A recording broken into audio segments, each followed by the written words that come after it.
I was plagued with the spirit of lust since a very, very young age.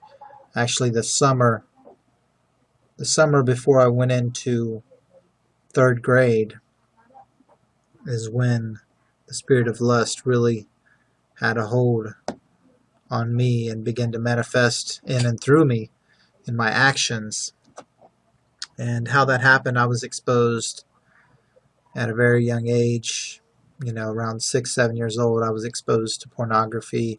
Seeing my older cousin and his girlfriend, watch the movies and magazines I come across and looked into them. And honestly, I mean, at that age, you don't really understand what it is. You just looking at pictures. And then um, the summer before I was in third grade, I must have been around 8 years old, 7 or 8 years old. Um, we were going to be moving to England, and my mom and my stepdad. Um, well, my stepdad was in the military. He was in the Air Force, and he was going to be stationed uh, overseas in England. So we were going to move after summer. At the end of the summer, we were going to be moving over to the United Kingdom. And my mother got in touch with my real dad and told him that she didn't know when we were going to be moving back to the States, and we were going to be gone for a while, probably 4 years or more. You never know. And she said you might want to spend some time with your son. Well, I didn't have a real close relationship with my dad. Um, some of you guys may know I had a video. My dad passed away last year, and the Lord brought us together here the last year of his life. But anyways, there's a video back in my videos from a year ago that you can look at. But so my dad wanted to spend some time with me, and so I went and spent every weekend over at his house. That summer before we moved, I went over there, for Friday and Saturday, and went home Sunday. And um, my dad was he was an alcoholic, and his wife that he had remarried, she was also an alcoholic. They were really, really poor. They lived in a ran down trailer park. It was just, a lot of poor people, and a lot of,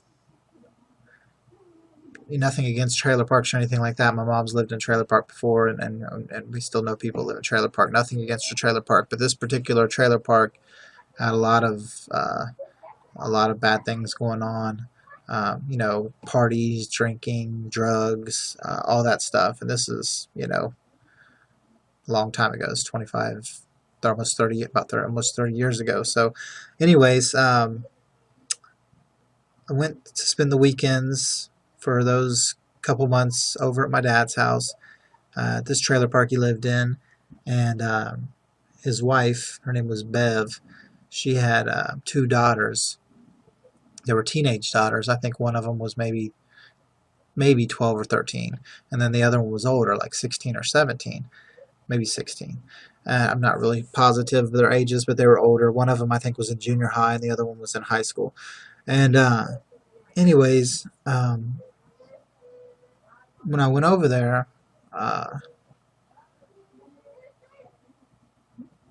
like my dad would always be drinking, and when he got real drunk, he would become violent, and they'd be fighting back and forth. Him and my stepmom at the time, they'd be fighting, and he'd black her eye, and and just be yelling. It was horrible. It was horrible.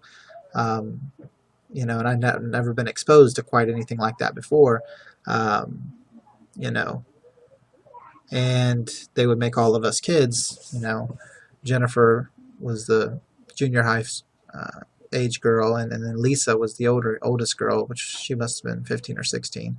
And they'd make us go to the back of the trailer, where when we were in the back of the trailer back there, these older girls, and keep in mind I'm like 7, 8 years old, second grade, going into third grade, so it was the summer, and they would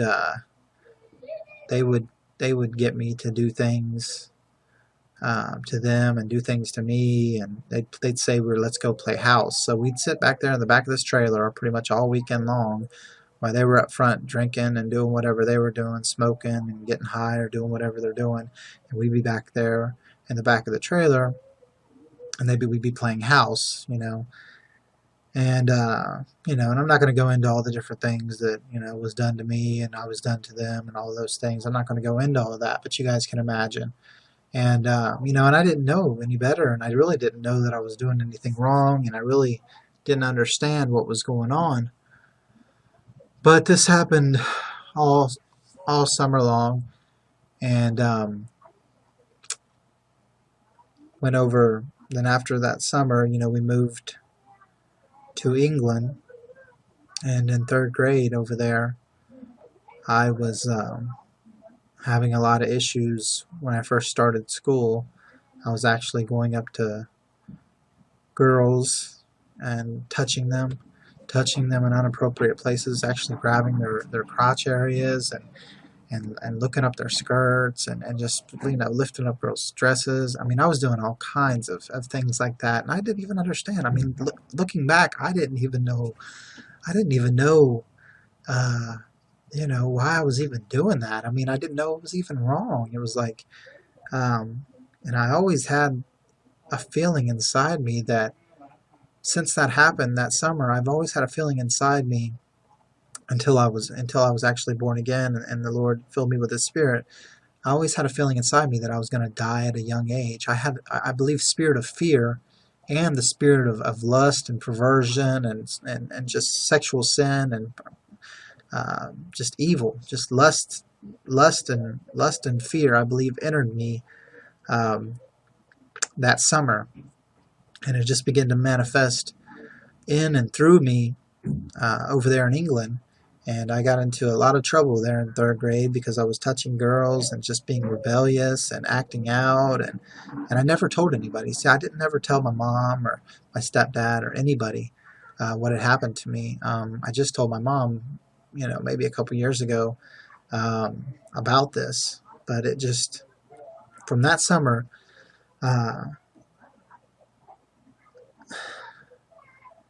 it's like my purity, like my innocence, it's like my innocence was gone, and my life changed, and I just looked at girls in a different way. I would notice things that a third grader should not be noticing. I'd be looking at things that a third grader should not be looking at. It was truly like my innocence and my purity were gone, and it really wreaked a havoc on my life in so many ways. I got into stealing. I would start stealing money off my mom and my stepdad, which caused problems between them. I would act out in violent rage, to where my stepdad had a big leather sofa chair, like a chair, recliner type chair, and I took a screwdriver, a Phillips screwdriver, I believe it was, and I just started stabbing holes in it all over. I just had all this rage built up inside me, and I didn't know what it was. And I mean, kids are going to be bad. I mean, kids are going to act up. Kids are going to be bad. But I had, I had a lot of issues, with just perverse thoughts, violent acts of rage, and all these different things. And I know it was all stemming from what happened to me that summer. Throughout the next few years of my life, I just had a continuous issue with, wanting to look at girls, wanting to look at things on TV that I shouldn't have been looking at, looking at pornographic material, looking at books with half-naked girls in them, or maybe finding a actual X-rated movie of somebody's and looking at it at a friend's house, and I infected other people. Man, I would be around friends, other young boys, and and I would encourage them and lead them to wanting to look at stuff like that, and I'm not proud of this. I'm just sharing this with you guys because maybe it could help somebody else that hasn't been set free from all these things. And then as I got into junior high school, um, I began to, uh, actually have girlfriends and things like that. Then I lost my virginity at a very young age, in junior high school, and it was like it was my only way to show affection. I thought that the only way that you could show affection for so long was to have sex, to have that intercourse. It was like that's what I wanted to do, and that's what I felt that we should be doing. It was like that was like my goal, was to show that person how I feel, and that's all I could do. I now had a problem with intimacy. I couldn't show, I cared about somebody by saying nice things or holding their hand or putting my arm around them or just walking or talking or cuddling or anything like that. And this happened all throughout my high school years. I it was like I would just have one little relationship after another, and I ended up becoming I was just so unfaithful. I mean, of course, sex before marriage, of course, should not even happen. But I was having multiple different girlfriends and everything like that, and it's just like my whole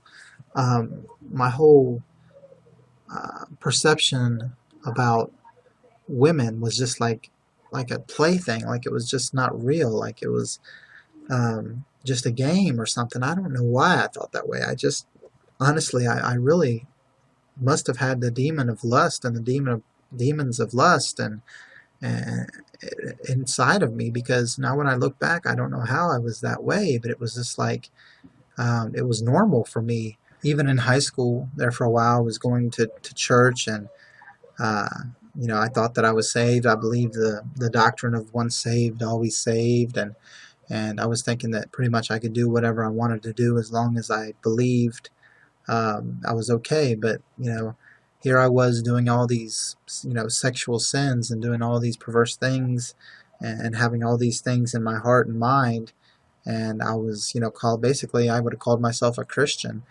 And then I joined the military at the end of high school, and went off into the military, and um, had two of my children at a very young age, and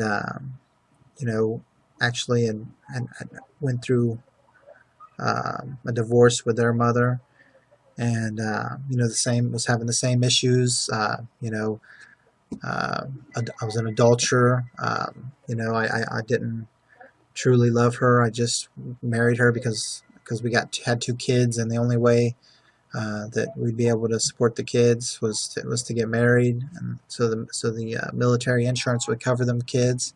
I was just so caught up in all these different girls that I had. I was living a multiple lifestyle. I was a predator. It's like girls were my prey. I don't know if I was trying to get back at them. I don't know if I had this evil inside of me that was wanted to. That's what it was. It must have been. I had this. The devil was inside of me, and I wanted to destroy as many people as I possibly could. I guess that's what it was. It had to be that.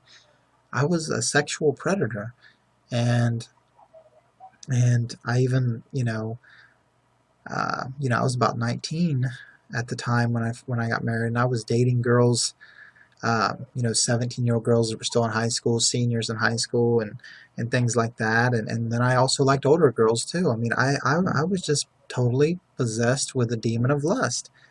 And it was only Jesus that could set me free. And sorry about that. I'm here at work and had to talk to my wife there for a minute. But I've tried to make this video a few times before, in times past, but I just couldn't stomach it, because this is not a very easy thing for somebody to talk about, because I truly was a dog. I truly was possessed with demons, and like I said, I was a sexual predator. I was out um, destroying young girls' lives, destroying women's lives, And I pray, I've asked the Lord to forgive me for all those things, and for the ones that I've been able to contact, I've asked them to forgive me too. But I don't know if any of you guys out there that have been through things when you were young. Maybe you had other guys or other girls touch you, or you've touched them. Maybe you've been molested by your mom or your dad. Maybe you've been molested by an uncle or a brother or sister or somebody, or maybe you've had something similar happen to you like I've had happen to me, and maybe it's plagued you for all of your life. Maybe it's still um, causing issues in your life. Maybe you haven't been set free from your addictions. Maybe you haven't been set free from the bondage of sin. I don't know why the Lord has me coming on here and sharing this information with you, but I'm just testifying where the Lord's brought me from. And for most of my adult life, I was plagued with this demon of lust. I didn't care who I hurt. I didn't care what kind of damage I did to other people's lives. It was all about me. It was all about myself. It was all about what I could get. And that's what the demons, they want. They want to destroy your life, and they want to destroy the lives of other people. And the only way that I was set free, and the only way that you'll ever be set free, is if you'll submit your life to Jesus. And I'm not talking about going to a church. I went to church most of the time that I was going through all this, and that's not what helps you. It's about a personal and intimate relationship with Jesus. I've only had that for about 2 years now. But if you truly want to be set free from whatever demons that are plaguing you, whatever demons that are either oppressing you or that have possessed you, and that you feel like you don't have any control, and that you're just caught up in the lies, caught up in the sexual sin, caught up, shacked up with another girl or another guy, caught up in adulterous affairs, whatever it is that you're caught up in, the only way that you'll be able to get out of it, the only way that you'll be able to break this cycle of sin in your life, is if you'll submit your life to Jesus. And the way that you do that is to go to Him. To go to Him. Go and cry out to Him. Get on your knees and go and get in your secret place. Go to your room and close the door. Get away from all the noise and go kneel beside your bed. Go kneel beside your bed, or go get into your prayer closet if you got room in there. But wherever you can go, get alone with Jesus and stay there with Him and cry your eyes out to Him. And you have to really want it. If you don't really want it, you're not gonna be set free. I cried out to the Lord for so many times, between the ages of my early 20s to my early 30s. I cried out so many times to the Lord, but it was all about me. It was all about, please, Lord. I'd get in a situation, I'd say, please, Lord, I won't do this no more. Please, Lord. I'd even get to tears sometime, but I didn't have the remorse. I didn't truly want to change. The Lord weighs every man's heart, every woman's heart. He knows whether or not you're sincere. He knows your motive for asking His help. And my motive was not pure. My motive was just to get by and get through what I was going through at the time so I could continue in my sin. I didn't want to change. I didn't want to turn away from my sin. I said that I did with my mouth, but by the way that I lived my life, I didn't. So until you get serious, until you're so serious to where you don't want nothing else of that old life, you don't want to be that same person anymore. You don't want to do the same things you used to do. And not only do you not want to do them, but you're determined to lay it all down. You're determined to not look at that stuff anymore. You're determined not to go there anymore. You're determined not to say the same old lies. You're determined to break off from whatever it is that's not of God. You know, when you get serious enough to where you lay it all down, then the Lord will break the shackles off. He'll break the chains that have you tied together to all these sins in your life. And this didn't happen for me until towards the end of 2010. You know, it's not even been 2 years yet. And I knew the Bible for most of my life. I knew doctrines of men that were handed down to me from Pentecostals, from Baptists. I even went to Catholic school for a little while. Knew a little bit of their doctrine. I never got deep into that. But I had been to apostolic doctrines. I mean, I knew most of that. I knew a lot of doctrines for most of my life. And I knew a lot of the Bible. But I didn't know Jesus. I just met Jesus for real not long after my wife met Jesus back in 2008. And after seeing her conduct for nearly 2 years between early 2008 till the late part of 2010, I saw the real deal. I saw that Jesus speaks to his children. I saw that Jesus will set you free from addiction. I saw that Jesus is a healer. I saw that he's real. And I wanted it. I wanted to truly give my life to Jesus. And that's when he set me free. Towards the end of 2010, I cried out to him and I said, Lord, you know, I want to be set free from these demons of lust. I want new eyes. I want a new mind. I want a new heart. And he came in. When I got desperate enough, when I was seriously ready to surrender my life to him, he came and he set me free. He gave me a brand new heart. He cleansed my mind. I no longer lust. I no longer have the lust. When I look at a woman, I don't care if she comes into our store here and she's got a type of shirt on that you could just see her boobs. I don't care if she's got a $10,000 plastic surgery job on there and they look like the best ones you've ever seen in Hollywood ever. It doesn't faze me. It doesn't faze me anymore. I don't lust. I don't lust with my eyes after women anymore. It doesn't matter who it is, what it is. It doesn't matter if you laid something in front of me. It doesn't matter if there's a video that comes on that screen. I do not lust after women anymore. The Lord Jesus set me free from the spirit of lust. He set me free from every spirit that's connected with the spirit of lust. The spirit of fear, he set me free from that also. I no longer fear because Jesus lives inside me. I'm born again.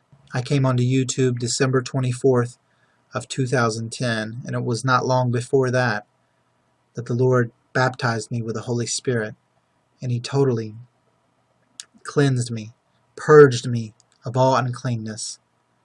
Everything that was not of him was totally purged out of my body. Every day, though, I have to submit myself to him and offer my body to him as a living sacrifice. Even though I'm born again, and even though I'm filled with the Holy Spirit, even though I can speak in tongues, it doesn't matter. If I quit, if I don't finish the race, if I just lay back and say, well, oh good, I'm good now. You know, Jesus set me free from all this stuff. I'm just gonna sit back and ride it out. No. Every day we have to submit ourselves to Jesus. Every day we have to deny ourselves, pick up our cross, and follow him.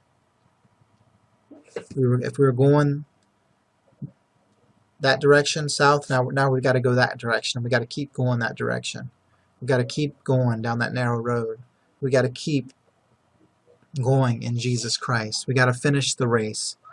But if you haven't started the race yet, if you haven't submitted your life to Jesus Christ, if you're still being plagued with demons of lust, demons of fear, whatever the demons are, whatever these forces of evil and powers of darkness are in your life, the only way that you'll have victory in Jesus is if you will submit to him.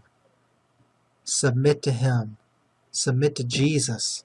Resist the devil and he will flee from you. We're not battling flesh and blood.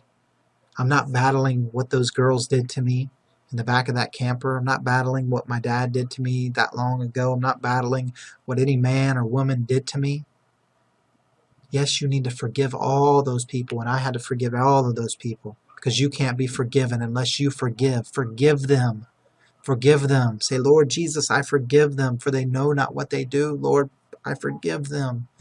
Please bless them. Bless them and do not curse them. So once you forgive those people, and you say, Jesus, Jesus, I need you. I need you to forgive me. Lord, I need you to clean my heart. I need you to clean my mind.